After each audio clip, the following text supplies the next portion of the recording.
નમસ્કાર મિત્રો, આજે સીધું ને સટના એપિસોડમાં આપણે રાહુલ ગાંધીને પગલે પગલે પ્રાઇમ મિનિસ્ટર પણ કંઈક અનુસરણ કરી રહ્યા છે એની વાત કરવાના છે.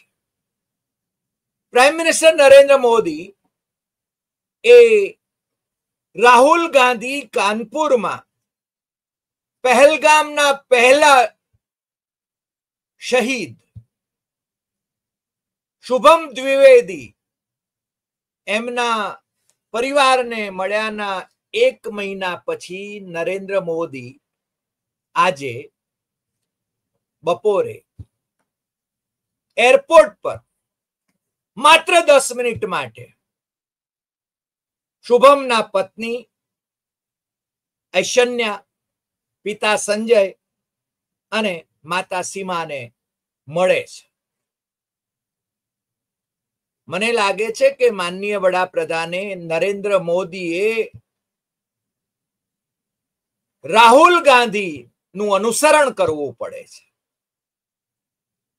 પપ્પુ નું અનુસરણ કરવું પડે છે પ્રાઇમ મિનિસ્ટર ઓફ ઇન્ડિયાએ. હવે તો પપ્પુ રહ્યા નથી રાહુલ ગાંધી. કોણ પપ્પુ થયો કે ગપ્પુ કોણ છે એ હવે લોકો સમજવા માંડ્યા છે ભારત જોડો યાત્રા પછી. હાર્વર્ડ અને કેમ્બ્રિજમાં ભણેલી વ્યક્તિ, જેને દુનિયાદારીની ખબર છે, જેનો સંકલ્પ જનસેવા જ છે, જે પોતાના ઢોલ પીટવાને બદલે મુદ્દાઓનું રાજકારણ કરવા માંગે છે, લોકોનું ઉત્થાન કરવા માંગે છે, વંચિતોને ન્યાય અપાવવા માંગે છે, એ રાહુલ ગાંધી જ્યારે જાતિગત જનગણનાની વાત કરતા હતા ત્યારે નરેન્દ્ર મોદી એને અર્બન નક્સલની ભાષા કહેતા હતા. એમાંય પાછું યુટર્ન. આધાર કાર્ડનો વિરોધ કરનાર નરેન્દ્ર મોદી આધાર કાર્ડ બધે જોડી રહ્યા છે. જીએસટી નો વિરોધ કરનાર નરેન્દ્ર મોદી જીએસટી બધે જોડી રહ્યા છે. જીએસટી ની આવકમાંથી રાજ્યોનો જે હિસ્સો આવવો જોઈએ એ પણ આપી નથી રહ્યા અને એને માટે કેટલાક રાજ્યોએ તો સુપ્રીમ કોર્ટના દરવાજા ખખડાવવા પડે એવા સંજોગો નિર્માણ થયા છે. એટલે નરેન્દ્ર મોદી એ મને લાગે છે મૌલિક વિચારો હવે એમનાથી છૂટતા જાય છે. અમે ઘણી વખતે એમને ગાંગા થતા જોયા છે અને રાહુલ ગાંધીનું નામ આવે ત્યારે છે ને સમસમી જાય છે. રાહુલ ગાંધી જ્યારે સંસદમાં બોલવા માટે ઉભા થાય ત્યારે લગભગ તો નરેન્દ્ર મોદી હાજર નથી રહેતા અને હાજર રહે તો રાહુલ એમને આંખમાં આંખ મિલાવીને એવા પ્રશ્નો, અણિયાળા પ્રશ્નો કરે છે કે એ જવાબ આપવાને બદલે એ તો પંડિત જવાહરલાલ નહેરુના જમાનાની કે ઇન્દિરા ગાંધીની ઇમરજન્સીની કે એ બધી વાતો કરે છે. ભારતીય જનતા પાર્ટીના નેતાઓને પ્રશ્ન તમે એક પૂછો અને એ છે ને જવાબમાં કંઈક બીજું ડાયવર્ઝન આપે. આ એમની પરંપરા છે, કારણ કે એમની પાસે સીધા પ્રશ્નોના ઉત્તર આપવાનો તો છે જ નહીં. એટલે તમે એમને પૂછો કે તમે વચન આપ્યું હતું કે દર વર્ષે 2 કરોડ નોકરીઓ, સરકારી નોકરીઓ આપશો, તો એ કહેશે કે ભજીયા ગોટા તળવા એ પણ છે ને નોકરી જ છે ને, કામ ધંધો જ છે ને. મને લાગે છે કે લોકો મૂર્ખ બનવા માંગતા હોય, લોકોની આંખો ઉઘડતી ન હોય તો પછી આજ ચાલવા. મેં કહ્યું એમ કે 30મી એપ્રિલ 2025, તમને ખ્યાલ છે 22મી એપ્રિલ 2025 પહેલગામમાં આતંકી હુમલો થયો. 4 આતંકવાદીઓએ 26 પર્યટકોને એમની પત્નીઓની સામે ગોળીએ દીધા અને ત્યાં કોઈ સુરક્ષાની વ્યવસ્થા નહોતી. શુભમ દ્વિવેદી એ આતંકવાદીઓનો પહેલો શિકાર હતા અને પત્નીની સામે જ એમણે છે ને જાન ગુમાવ્યા. આ શહીદ ના પરિવારને એના 8 દિવસ પછી એટલે કે 22મીએ પહેલગામ દુર્ઘટના બની, આતંકવાદી હુમલો થયો અને 30મી એપ્રિલે રાહુલ ગાંધી કાનપુરના શ્યામનગરમાં એ શુભમ દ્વિવેદીના પરિવારને મળવા માટે, સાંત્વના આપવા માટે એ ત્યાં પહોંચ્યા અને એમના પત્ની અને એમના પિતા અને માતા અને પરિવારજનોને એ મળ્યા. માત્ર 2 મહિના પહેલા જ એટલે કે 12 ફેબ્રુઆરી 2025ના રોજ એમના લગ્ન થયા હતા અને 16 એપ્રિલે એ કાશ્મીરના પ્રવાસે હતા. 16 એપ્રિલથી 22 એપ્રિલ એ એમનો આનંદનો સમયગાળો હતો, પણ 22 એપ્રિલે ઐશ્વર્યાનું સિંદૂર ભૂસાઈ ગયું. એ આતંકવાદીઓ પહેલગામમાં આતંક ફેલાવી શક્યા. 26 જણાને મોતને ઘાટ ઉતાર્યા એમના પરિવારજનોની સામે. અને એ આતંકવાદીઓને શોધવા માટે, એ આતંકવાદીઓનો બદલો લેવા માટે એ પાકિસ્તાનથી સરહદથી 200 કિલોમીટર કરતા પણ વધારે અંદર કઈ રીતે આવ્યા એ પણ પ્રશ્ન છે. ત્યાં સુરક્ષાની વ્યવસ્થા કેમ નહોતી એ પણ પ્રશ્ન છે. અને એને માટે જવાબદાર એ કેન્દ્ર સરકાર અને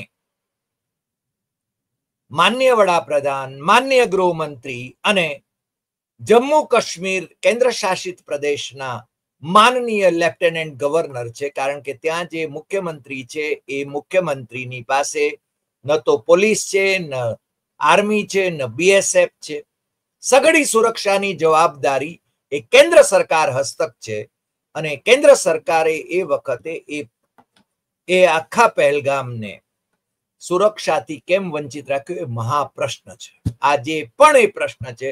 અને એ 4 આતંકવાદીઓ ઓપરેશન સિંદૂર કરીને આપણા લશ્કરી દળોએ પાકિસ્તાનના આતંકવાદી અડ્ડાઓ ઉપર, 9 અડ્ડાઓ ઉપર એ મારો ચલાવ્યો. અને એના પછી ટ્રમ્પભાઈના ટ્વીટ પછી આપણે સંઘર્ષ વિરામ કેમ સ્વીકાર્યો એ પણ એક મોટો પ્રશ્ન છે. અને એ વખતે આ સગળા ઘટનાક્રમમાં દુનિયામાં સૌથી વધારે વિદેશ પ્રવાસ કરનાર, રેકોર્ડ બનાવનાર, ફકીર, જોલા લેકે ચલ દૂંગા કહેનાર નરેન્દ્ર મોદી એ અબજો રૂપિયાના ખર્ચે દુનિયાના મોટા ભાગના દેશોની અંદર વારંવાર પહોંચ્યા, પણ કોઈ દેશ ભારતને પક્ષે ઊભું ન રહ્યું. ભારત અને પાકિસ્તાનના આ સંઘર્ષ વખતે એ ઘટના એ ભારત માટે પણ નીચા જોણું છે. ને એમાં ટ્રમ્પભાઈએ તો વારંવાર આપણને નીચા જોણું કરાવ્યું છે. છતાં નરેન્દ્ર મોદી એ ટ્રમ્પનું નામ સુદ્ધા નથી લઈ શકતા. અને ચીને પાકિસ્તાનને ટેકો આપ્યો, તુર્કીએ પાકિસ્તાનને ટેકો આપ્યો, અઝરબૈજાને પાકિસ્તાનને ટેકો આપ્યો, અમેરિકાએ પાકિસ્તાનની લોન મંજૂર કરી, પોતે પણ પેકેજ આપ્યું, ચીને પણ પેકેજ આપ્યું. આ બધા સંજોગોની અંદર માનનીય વડાપ્રધાન એ ડેલિગેશન મોકલાવે છે, સર્વપક્ષી ડેલિગેશન વિદેશોમાં મોકલાવે છે. હકીકતમાં તો પાકિસ્તાનનો વડાપ્રધાન તો પોતે જઈને બધાને કહે છે, પોતાનો પક્ષ રજૂ કરે છે, જ્યારે આપણે ત્યાંથી સર્વપક્ષી ડેલિગેશન જાય છે. અને આખો દેશ અને વિપક્ષ એ ઓપરેશન સિંદૂર વખતે આપણા લશ્કરી દળો સાથે, આપણા વડાપ્રધાન સાથે એ હોવા છતાં આપણે કેમ પાકિસ્તાન ઓક્યુપાઈડ કાશ્મીર ન લીધું એ પણ એક મોટો પ્રશ્ન એમને પૂછાઈ રહ્યો છે. ત્યારે માનનીય વડાપ્રધાન અત્યારે વિવિધ રાજ્યોની અંદર જઈને ઓપરેશન સિંદૂરની વાતો કરે છે, આતંકવાદની વિરુદ્ધની વાતો કરે છે. પણ સવાલો તો પ્રજાને એ થઈ રહ્યા છે કે ભાઈ પાકિસ્તાન ઓક્યુપાઈડ કાશ્મીર લેવાની જ્યારે આપણને તક હતી ત્યારે આપણે કેમ ન લીધું? પાકિસ્તાનને તોડી નાખવાની તક હતી, આપણા લશ્કરી દળો એ છે ને સક્ષમ છે, એ આગળ વધી રહ્યા હતા, ત્યારે છે ને સંઘર્ષ વિરામ કેમ કર્યો? પ્રશ્ન આ છે. એમને જ્યારે પ્રશ્નો ઉભા કરવામાં આવે, પ્રશ્નો પૂછવામાં આવે, ત્યારે જવાબ તો એ આપતા નથી. 11 વર્ષમાં છે ને નરેન્દ્ર મોદીએ કોઈ પ્રેસ કોન્ફરન્સ તો લીધી નથી. ગોદી મીડિયાની મારફત છે ને એમણે જે કંઈ કહેવું હોય એના ઢોલ પીટાવે છે. પણ આ કાનપુરની અંદર એમણે હજારો કરોડ રૂપિયાની યોજનાઓના ઉદ્ઘાટન નિમિત્તે જ્યારે જવાનું થાય છે ત્યારે એમને રાહુલ ગાંધી લોકસભામાં વિપક્ષના નેતા એ પરિવારને મળવા માટે એના ઘરે જાય છે. એના 1 મહિના પછી એ એરપોર્ટ ઉપર માત્ર 10 મિનિટ માટે એના 3 સભ્યોને, પરિવારના 3 સભ્યોને, એટલે કે શહીદ શુભમ, એના પત્ની, એમના પિતા સંજય અને માતા સીમાને એ મળવાનો સમય આપે છે.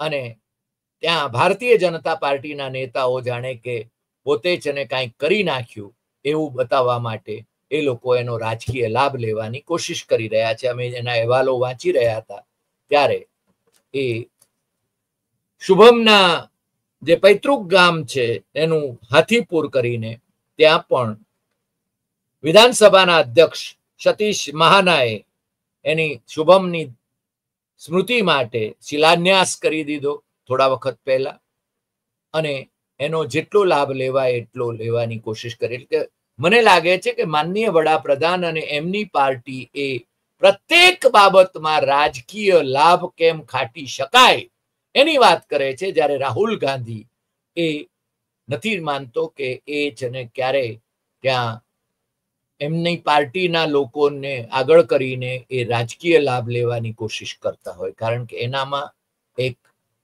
સંવેદના છે. એ છે ને આ પરિવાર પ્રત્યે સંવેદના વ્યક્ત કરે છે. બીજા પણ પરિવારોને એ જઈને મળ્યા છે.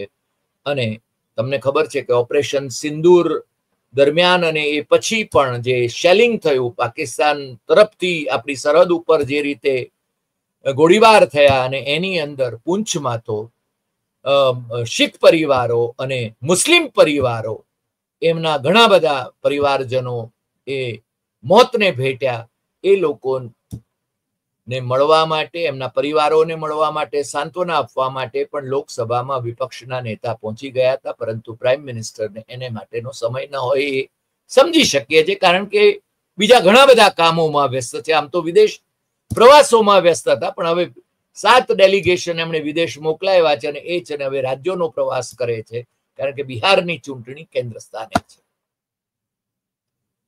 પણ દેર આયે દુરુસ્ત આયે, રાહુલ ગાંધી આ શુભમ દ્વિવેદીના પરિવારને મળવા માટે ગયા એના 1 મહિના પછી માનનીય વડાપ્રધાન 10 મિનિટ તો 10 મિનિટ કાનપુરના એરપોર્ટ ઉપર, ચકેરી એરપોર્ટ ઉપર એ 10 મિનિટ તો 10 મિનિટ એમના માટે ફાળવે, એ પણ જાણે કે એ બહુ જ મોટી વાત થઈ ગઈ.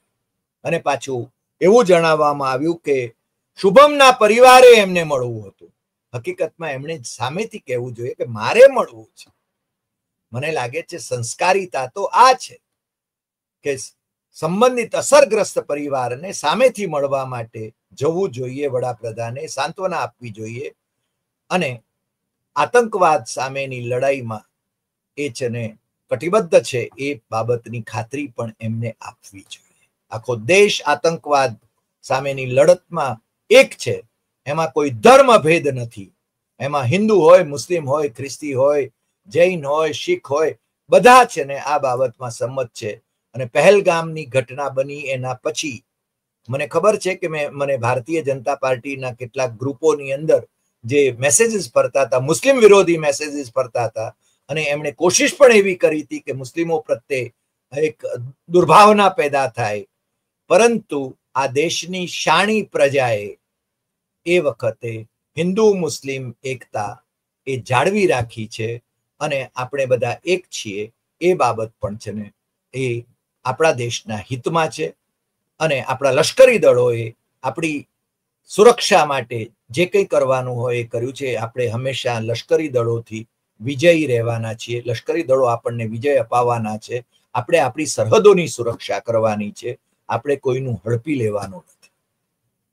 આતંકવાદ સામેની લડાઈમાં આ દેશનો પ્રત્યેક નાગરિક એ છે ને જાનની કુરબાની કરવા માટે પણ તૈયાર રહે, એવું પણ આપણે સહજ રીતે માનીએ છીએ. આજે આટલી વાત. ફરી મળીશું નવા એપિસોડમાં નવા વિષય સાથે. તમને જો આ એપિસોડ ગમ્યો હોય તો સૌથી વધુ શેર કરશો, લાઈક કરશો, કમેન્ટ કરશો, અને આપણી યુટ્યુબ ચેનલ ડોક્ટર હરિદેસાઈ સત્યમ એવમ તથ્યમ એ સબસ્ક્રાઇબ કરવા માટે મિત્રોને જરૂર કહેશો. અને હા, એક વાત જરૂર, તમે તમારા અભિપ્રાય નિર્ભીકપણે લખજો. શક્ય છે કે અમારા મતથી તમારો મત જુદો હોઈ શકે, પણ સંસ્કારી ભાષામાં આપણે છે ને બોલીએ છીએ અને લખવું પણ સંસ્કારી ભાષામાં. કારણ કે કેટલાક મિત્રો એ જે અસંસ્કારી ભાષામાં લખે એ લોકોને કાં તો છે ને અમારે બ્લોક કરવા પડે અથવા તો ડિલીટ કરવા પડે. નમસ્કાર.